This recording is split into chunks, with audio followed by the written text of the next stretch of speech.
bari moo tax donte xat nañu ñu jaar fii ma leen di jox aussi nuyoo Abdoulaye Diouf Sarr ñoo fi waroon ànd mais dañuy benn te activités yi bari lool mu waroon nekk ci leneen ma jaar fii ndax xëy na man tardé jig na ma waaye guddi yi ñu toll moom mënut a tardé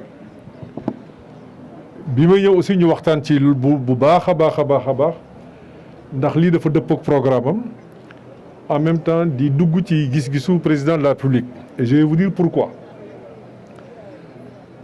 da ngeen a def quête beaucoup de bonne volonté dimbali leen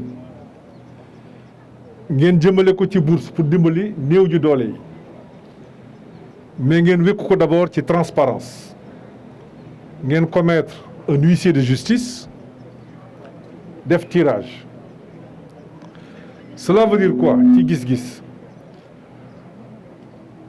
li tax Dakar parrainé ko daf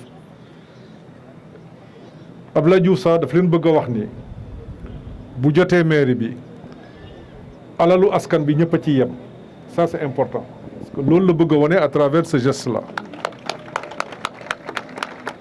xam ngeen ni mairie dina def yu bëree bëri dina joxe ay secours dina dimbaliwaatee mais rupture bi ñu bëgg a andi ci Dakar bu bees dañoo bëgg doomu Dakar yëpp yem ci alalu Dakar moo tax bi ngeen organiser lii mais ngeen mettre en avant la transparence ñu parrainé ko mu jox leen 10 bourses ma dolli leen ci 10 bourses mais loolu dafa dëppook gis-gis bi nga xam ne président am na ko en matière de gouvernance li ñëpp bokk ñëpp a ko bokk ku ci am droit da nga ci war a am droit donc il faut que les règles soient clairement définies et loolu ci stratégie bi nga xam ne waa Dakar dinañ ko def incha allah bu ngeen votelee au soir du 23. mais beneen aspect bi ngeen dugal c'est l'aspect social et éducation parce que bourse ngeen ko tuddee mooy koo xam ne dafay jàng donte état baa ngi lay dimbali donte commune baa ngi lay dimbali mais nga yittewoo ko wala amoo ko ñu fexe lu ñu la jàppalee ndax nga mën a yeggali sa njàng c'est une activité noble c'est une activité saine mais étant donné que ñi ko soxla dañoo bari te la ñuy joxe motul il faut que ñu définir des règles moo tax fii ñu définir règle boo xam ni dañuy ne ñëpp a ci yem nañ def tirage au sort mais surtout tirage au sort devant huissier je pense que ëllëg ak si biir li maire yi war a def même seeni audience publique il faut que mu doon des audiences yoo xam ni c'est basé sur la transparence c'est ce que Abdoulaye Diouf Sarr veut faire xam ni doomu Ndakaaru bu ko soxla war nga ko mën a gis bu nekkee jot may na ko sinon bu xatee ñu définir des règles pour que ku nekk mën a am accès ci moom et ça c'est extrêmement important je pense que tout ça fait partie du projet Dakar bu bees donc fii dañoo combiner aussi bien ce qui est éducatif mooy bourse ce qui est social mooy jox ko ñi nga xam ne amuñu doole mais surtout bëgg a wane ni c'est pas parce que nit ki am na loxo bu gudd wala am na ku ko jàppale que dafa war a am dara non fii c'est une contribution la ñuy def ñiy def man ma def keneen def ak ñeneen mais daanaka loolu moom mooy définition impôt dañuy jël ci kii jël ci kële mais ni ñu ko joxee bi yoon dañ ko joxe de manière transparente woo huissier de justice gisuma lu ko gën a transparent mu ñëw toog parce que moom bu ñu defee tirage moom il engage sa propre responsabilité en tant que huissier de justice donc du nangu yëf yi jaaree noo xam ni du yoon bi ñu ko defee ba pare ñi nga xam ni ñoom ñoo dugg ci plateforme bi ñëw toog ñu def un tirage au sort ñi muy seen wërsëg ñu am bu ñu sañoon nag ñëpp am mais tax que ñëpp mënuñoo am tey jii ku amul it mënoo wax ni dañ ma joxul parce que tout simplement xawma fa kenn dañ ma joxul parce que tout simplement awma ku ma jàppale dañ ma joxul parce que tout simplement y a toujours des règles yoo xam ni mën nga wax ni lii tax ñu bañ laa jox loolu mooy li nga xam ni moo yitte président Macky Sall à travers la gouvernance loolu moo yitte ñi nga xam ni teg na leen ci communes yi aujourd'hui pour ñu compétir loolu la leen sant pour ñu def ko au soir du 23 donc madame Amy Gassama je vous félicite je vous encourage initiative yi incha allah fu ngeen ko wootee dinañ ci jàpp ñun ñëpp. Je vous transmets aussi les excuses du camarade Diouf Sarr. Vous comprendrez que dañoo nekk ci campagne actuellement am na yeneen activités yoo xam ne démarré nañu et je pense que ma nekk fii mu nekk fii benn la. Ce qui est important mooy wan leen ni que c'est une initiative qui est cautionnée par tout Dakar et je vous remercie.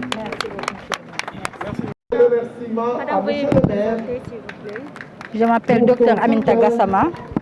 Je suis présidente de l'association dénommée IDI, Initiative pour le développement, expertise et innovation. D'accord.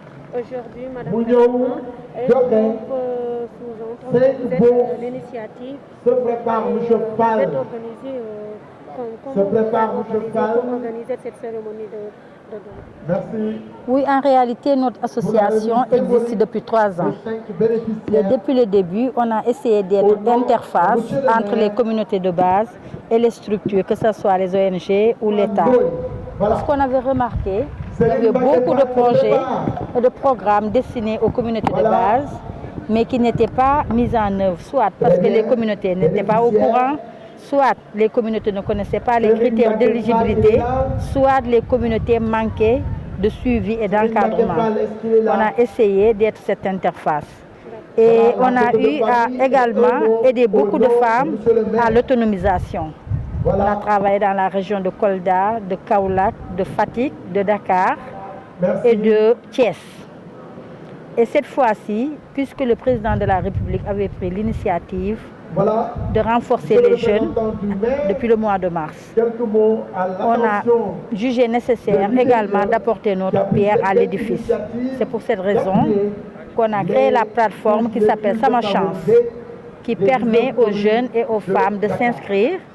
Et aujourd'hui, on a organisé le tirage au sort devant huissier pour permettre à chacun d'en bénéficier, mais de façon transparente. En ce qui concerne exactement l'inscription, quels étaient les critères d'éligibilité pour bénéficier de 50 000 €? Les critères, c'était tout simplement habiter dans les 19 communes de Dakar, être âgé au moins de 18 ans le jour du tirage.